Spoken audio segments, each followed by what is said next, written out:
friend. This is your host to welcome you through the creaking door into the inner sanctum. Come in. Tonight we're inaugurating a quiz. It's a cutthroat session called Take It or Drop Dead. To qualify, just tear off the top of your neighborhood mortician and send it to us by hair mail. Now, listen to this. Here's our terror tune.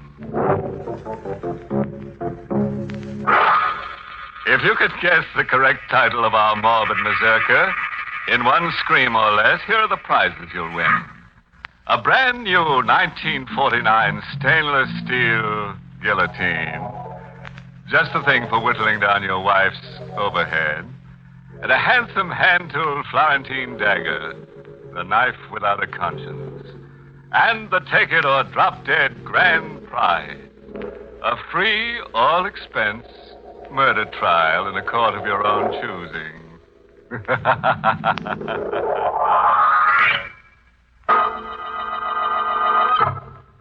Tonight's Inner Sanctum Mystery, The Deadly Dummy, was written by Ed Adamson and Robert Sloan, and stars Mason Adams in the role of Steve with Elspeth Eric as Claire. Well, let's get to tonight's shivering shindig. Oh, by the way, let me warn you, all references to ghosts, living or dead, is anything but coincidental. Ready? All right. This is what happened to a guy named Steve Pearson. Why do you keep asking me the questions? Why don't you ask Marlowe? Ask him, Inspector. He'll tell you everything. I told you before, Pearson. Marlowe isn't here. He is. He's in this room, sitting right there in that chair. That's just a ventriloquist dummy in the chair. You told me yourself Marlowe is dead. You don't understand. That dummy is Marlowe. I can prove it to you. That dummy is alive, real. All right. So he's alive. You think I'm crazy? Go ahead, Pearson. Let's hear the story, all of it, from the beginning. It began when I went to work as Marlowe's assistant. He was billed as the Great Marlowe. The Great Marlowe. His audiences always thought he was a wonder. But they didn't know him like I did. You couldn't please him no matter how hard you tried. There wasn't a meaner man alive than Fred Marlowe. I would have quit him right at the start if it hadn't been for Claire. I only stayed because of her. Claire, she was warm and wonderful. And she was Marlowe's wife. Ah, Steve. Claire, you gotta come away with me. Wouldn't do any good, Steve. He'd follow us wherever we went. You know him. He'd make our lives miserable. But we can't go on this way. How much of this can we stand? We don't have to go on this way. What do you mean? If you really loved me...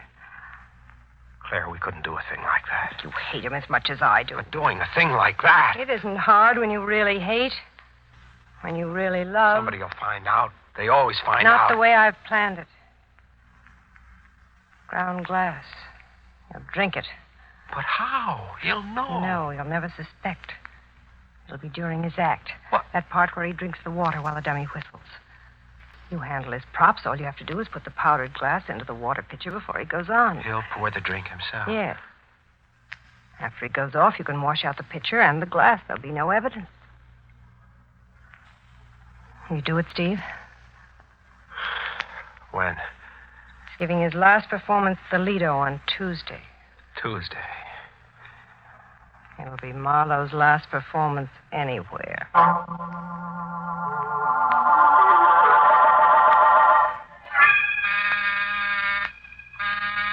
I'm on next.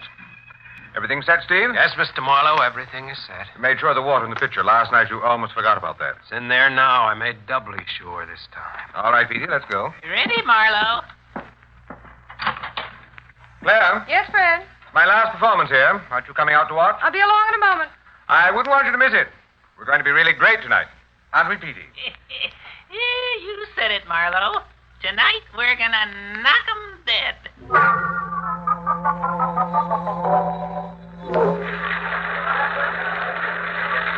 Claire and I stood in the wings while Marlowe went through his act. It seemed like ages, like he'd never get to the part we waited for. That's what I want to say to you. And then finally...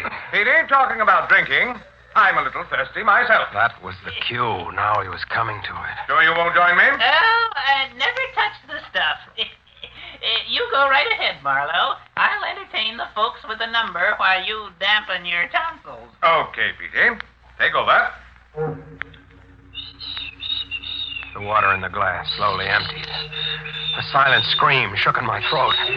Suddenly, I didn't want it to die. Hating a man wasn't enough reason for killing him. I wanted to stop him. The scream in my throat begged for release. And then I felt Claire's hand grip mine. I turned to her. Her smile smothered the cry within me. Her hand tightened and pulled, and we walked away from the stage.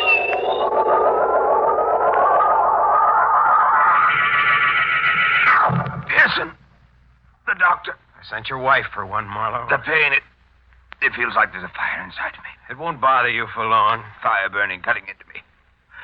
Pearson, I'm dying. Yes, Marlowe, you're dying. Pearson, help me. Nothing can help you now. I won't die. The doctor will save me. He won't let me. There won't be any doctor. What? Claire didn't go for one. Claire, she wants me to die. She hates me. You and Claire, you both hate me. You did this to me. When you drank that water back at the Lido tonight, there was ground glass in it. No. Ground glass so finely powdered you couldn't see or feel it. Peachy. A dummy can't help you, Marlowe. Peachy, I'm dying. Help me. What? Oh, Marlowe, you're just a ham at heart. What? A real ham. Don't you think so, Steve? What is this? Oh, that deathbed scene of Marlowe's. Right off the cob. I thought it was quite good, Petey. Oh, strictly amateur night. Strictly. Marlowe, you're all right. You see, Petey, I had Pearson believing. But it can't be. You drank that water. I saw you. Yes, I drank that water. But you're all right. It's not possible. Marlowe, you're killing our friend Steve with suspense. Come on, give him a break. Of course. Here you are, Pearson. Here's your ground glass. Marlowe had known we were up to something. Somehow he had switched the container of ground glass I had bought. He let me leave his hotel room without another word. I didn't know what to do, what to expect. I waited. 3 days went by. Then he sent for me. Sit down, Pearson. I'll be with you in a minute. Marlowe was busy packing a trunk. I sat there waiting. The dummy, Petey, was propped up on the table, his perpetual grin mocking my fear. Our friend looks kind of uncomfortable, Marlowe. Really, Petey? Why did you send for me, Marlowe? Clara and I are sailing for South America tonight. I suppose you're curious as to what I'm going to do about you. All right. What are you going to do? Nothing. Absolutely nothing. I just wanted to tell you about Claire, Steve. She's poison. Petey never did like Claire. Marlowe's a sucker for that dame. I guess she never told you that she tried to have Marlowe knocked off before. There was another guy had the job before you.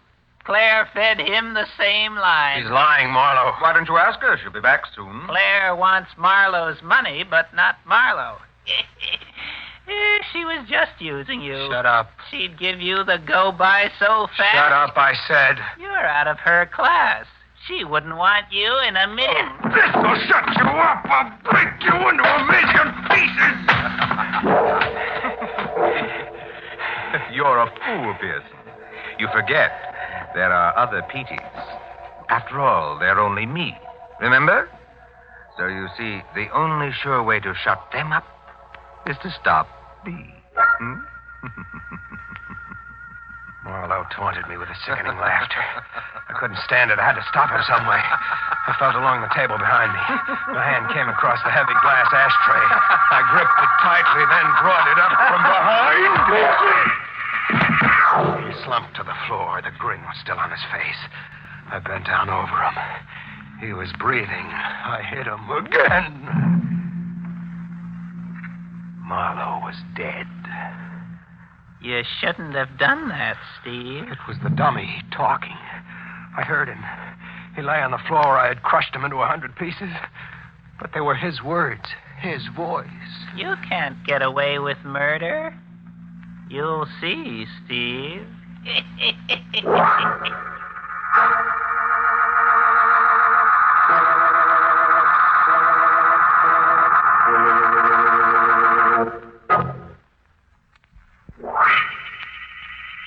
Claire, I tell you, that dummy did talk. Steve, it couldn't be. But I heard him. He talked to me, Claire. He talked Steve, to get me. hold of yourself. It was just in your mind, that's all. You shouldn't have done it. If you'd only waited, we would have found a safe way. Someone's at the door. We can't open it. Got to. His body on the floor, they'll see Here, it. help me. What are you going to do? Put him in the trunk. Come on, Steve, hurry. All right. Now close the top and lock it. You stay here, I'll go to the door. Marlowe's room? Yes? I come for the trunk, lady. Oh, there must be some mistake. Well, that's a trunk, ain't it? That's what I come for. Mrs. Marlowe said you're mistaken. Look, mister, I got an order here. See? One trunk, number 3468. That's the number on the tag of this here trunk. Now, listen. The order says this trunk goes to stateroom 3D on the Tregania. That's what it says. Tregania sails tonight. Now, do I take this here trunk or don't I? Yes. I'm sorry. That was our mistake. But, Claire. Please, take the trunk. Okay, lady. Hey, what do you got in this here trunk anyway? A dead body? What do you mean by that? Forget it, mister. It's just a keg. How about one of you two holding the door? Yes, I'll do it for you. Thanks, lady. Claire, what's wrong with you? Why did you let him take it? Don't you see, Steve? See what? This is a way out for us. His body won't be found here, and we're safe. Now he's gone forever. Nobody will ever know. No one? What about me? Claire, Tell her about me, Steve. it's him. Now you can believe me. Steve, what's wrong? Dummy, you heard him? Just your nerves, No, darling. he spoke. That's right, Steve. You tell her. There he is again. Steve, where are you going? I've got to find that dummy. He's someplace in this room. Hello, Steve. Looking for me? The dummy was propped up against the closet wall. He looked at me with the same evil grin as the one I had crushed to pieces. Steve, please stop staring that way. I'll burn him, every rotten fiber of him. I'll burn him to an ash. Then they'll never talk again. Steve, believe me, he didn't talk. It's just your imagination. I'm not crazy. I heard him. So did you, only you're too afraid to admit it. He couldn't talk without Marlowe. Marlowe would have to be alive for that dummy to speak. What'd you say?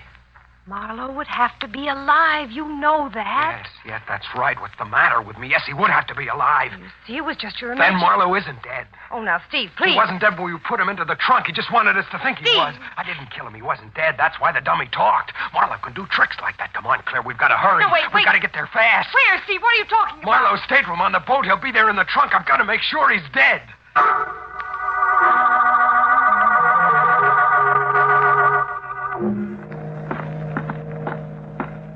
It's on this deck, Claire.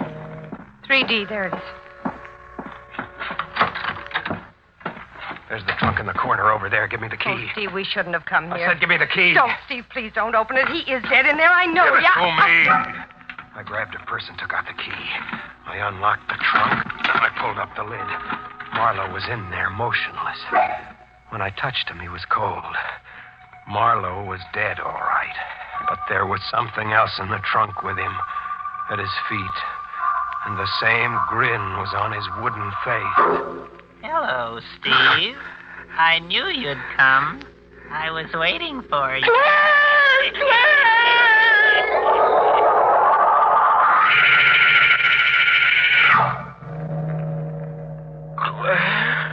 Here, Steve, drink this. I don't know what happened to me. Everything went black. You fainted. You were right. Marlowe is dead. But that dummy, I heard him speak. No, Steve, it's just as I told you. You only heard it in your mind. He didn't really talk. Oh, Claire. Well, those things happen, and now it's over, and you'll never hear it again. Can you get out? Yeah, I'm all right now. We've got to get off this boat before somebody sees us. I ruined everything. No, we're still safe. Nobody knows we came here. You go first. That'll be the best way. I'll follow in a moment. Yes, I'll meet you on the pier. All right. How do you do, ma'am? Oh! Oh, sorry to give you such a joke. My name is Higginsman. I'm your steward. Just stopped by so we'd know each other. Time was against us. We were too late in getting out of that stateroom. That steward would remember Claire. Steve, what are we going to do? There was only one chance. With Marlowe's body in that trunk, there was only one thing we could do. I had Claire ring for the steward. Yes, ma'am? Mr. Marlowe and I have decided to cancel our trip. But, Would you please have the porters come for our trunk and take it to the pier? Well, I'm sorry, Mrs. Marlowe, but that won't be possible. What? What? Well, in the excitement, ma'am, you probably didn't notice. Notice? What are you talking about? Our departure. We sailed 20 minutes ago.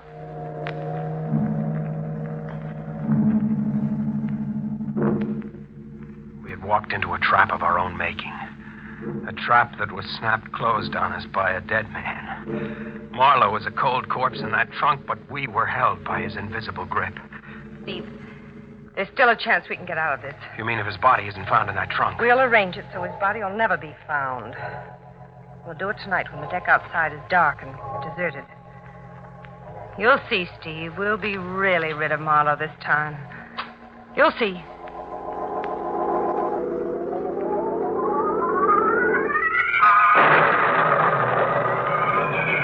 We got our first break. Early in the evening, a storm came up and grew worse with the passing hours. About 11 o'clock, I made a careful check of the promenade deck outside the stateroom. It was completely deserted. We supported Marlowe's body between us and carried it toward the darkened space at the end of the deck. In the morning, I'll report my husband is missing. They'll ask a lot of questions. I'll have all the answers, just the way we planned them. I'll tell him how he often gets up at night to go for a walk. And the dizzy spells. Yes. Another of his dizzy spells. That's how it must have happened. Another terrible dizzy spell, and he fell overboard.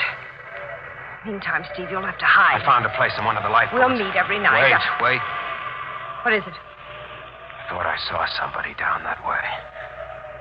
I don't see anyone. It was probably just a shadow. Come on, let's get this over with.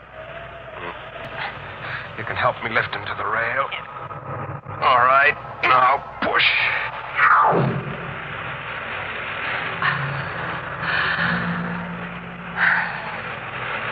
It's gone, Steve. Yes, Claire. That's the end of Marlowe. Now we can live, really live. Will you kiss me, Steve? Will I kiss you? Come here. Oh, Steve. I beg your pardon. I'm sorry to interrupt. I'm looking for someone. I thought he might be with you. There was no one with us. No, we're alone. I see. I thought I saw 3 people walk over here. No. It's so dark, I must have been mistaken. Yes, it is dark. The man I'm looking for is Mr. Marlowe.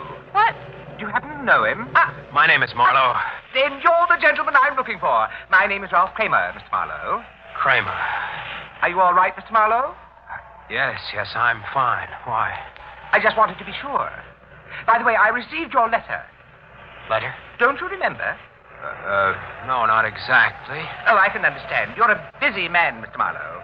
Well, just to refresh your memory, I'm in charge of entertainment here on the boat. I found out last week that you had booked passage. So I wrote to you asking you to consent to be one of the features in our theatrical tomorrow night. And I replied? You were very kind, Mr. Marlowe. You said yes. I just stopped by to thank you and to say that we're all looking forward to your performance tomorrow evening. Steve, you've got to keep trying. There isn't much time left. It won't work, Claire. It will. You know Marlowe's act. You've understudied him. You went on for him in Cleveland, remember? I know, but I can't do it now. I can't get it. It'll come to you, darling. Now just keep trying. Go on, Steve, please. Try again. All right. Tell me, Petey, don't you and your girlfriend Phoebe ever have a difference of opinion? Sure, Marlowe. But I wouldn't dare tell her about it. Oh, you see, Claire, it's no good. Hey, you're doing fine. Don't tell me. I know it's rotten. Tell him I'm not going on. Steve, it means our lives. You've got to go through with this. Sure. You can do it, Steve. I'll see you through. Claire. What's wrong? What is it? The dummy just talked, and I didn't do it. He said, you can do it, Steve. I'll see you through. You heard him, didn't you? No. Don't let her kid you, Steve. There, he said something again. You didn't hear that either. Oh, now, Steve, don't. You've got to pull yourself together. That dame can really play angles, can't she, friend? Yes, she really can. Who are you talking to? You know who I'm talking to. You know all about it. Go ahead, Steve. You tell her. You're making the dummy talk, Claire. It was you all the time. You don't know what you're saying. You're trying to drive me crazy. That's why you're doing it. Now I know what Marlowe said about you was true. You were just using it. No, Steve. You wanted Marlowe dead. You wanted his money, just as he said you were playing me for a sucker. Steve, don't look at me that way. Now I can see you for the first time, what you really Don't you are. come near me. You are the same evil grin as that dummy. Because that's what you are, something inhuman. No, stay away. Something mean and vicious and bad. Steve! My hands gripped my throat. I squeezed tighter and tighter, my nails digging deep into the soft flesh. The color slowly drained out of her face. There was a final gasp, and then she stopped moving. She was like a rag doll in my hands. I stood there holding her lifeless body. Then after a while, I heard a knock on the door. Mr. Marlowe! Mr. Marlowe, it's Ralph Kramer. Mr. Kramer? What is it? The show started. You're on in 5 minutes. All right, Kramer. I'll be there. And now, ladies and gentlemen, we take extreme pleasure in presenting the great Marlowe. I sat there with a dummy on my knee and looked out into the sea of faces. All the men had the same face. It was Marlowe's. The women were Claire. I tried not to look at them. Come on, Steve. The dummy whispered to me. Come on. I told you I'd see you through. Let's go. Petey, I want you to meet the folks. Hiya, folks. By the way, Steve. Fool, it's Marlowe. Marlowe. Who was that lady I saw you with last night? Last night? That was no lady. That was... Now, you're not going to tell me it was your wife. Because I know whose wife she was. Stop it. Sort of a deadhead, isn't she, Steve? I told you not to call me Steve. You'll give it away. I warned you about that dame, remember? I told you she was playing you for a sucker. Stop talking about her. We've got to get back on the routine. The routine, yeah. That's what she gave you. I said cut it out. Cut it out, hey, with ground glass. If you don't stop, so help me, I'll choke you. How do you like this guy, folks? He wants to choke me and cut his best part off. I'm warning you, just one more wrong word. This will kill you, folks. Wait till you hear the story I'm going to tell you. Oh. And it's no joke. Oh. You think this is Marlowe here, huh? Don't listen to him. He's lying. You can't stop me now. It's too late, Steve. Don't listen to him, please. He doesn't know what he's saying. He's going to tell you lies. He's going to tell you I'm a murderer, but don't believe him. Make him stop laughing. Get him out of here. Somebody make him stop, please.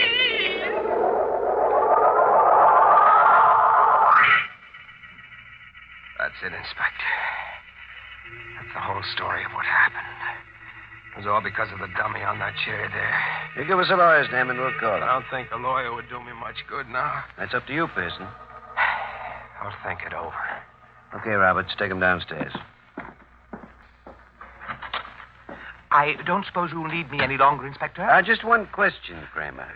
What is that? What did you hear the dummy say that night when Pearson tried to go through with Marlowe's act? Oh, the dummy didn't say a word. Pearson was up there on the stage talking to himself.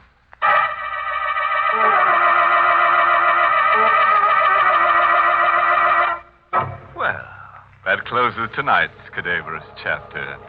Poor Steve Pearson, he just couldn't help double-talking himself into a knot, the kind the hangman ties. Now he's in a grave condition. But it's his own fault, you know. His dummy done told him. You know, the real reason he killed Claire is because he figured 2 deadheads are better than 1. Well, anyway, all's well that ends dreary. Yes, as we say here in the inner sanctum, the end always justifies the screams.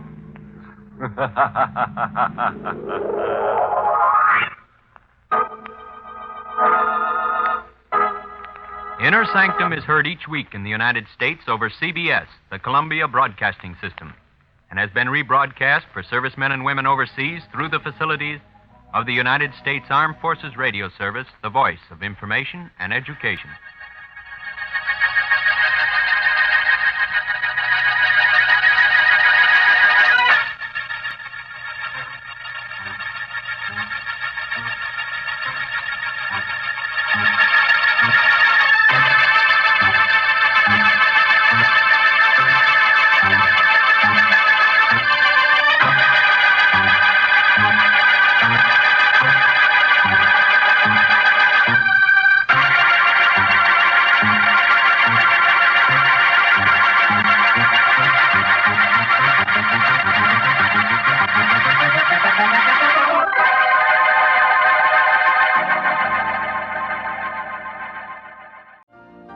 You've been listening to the OTR Gold Network.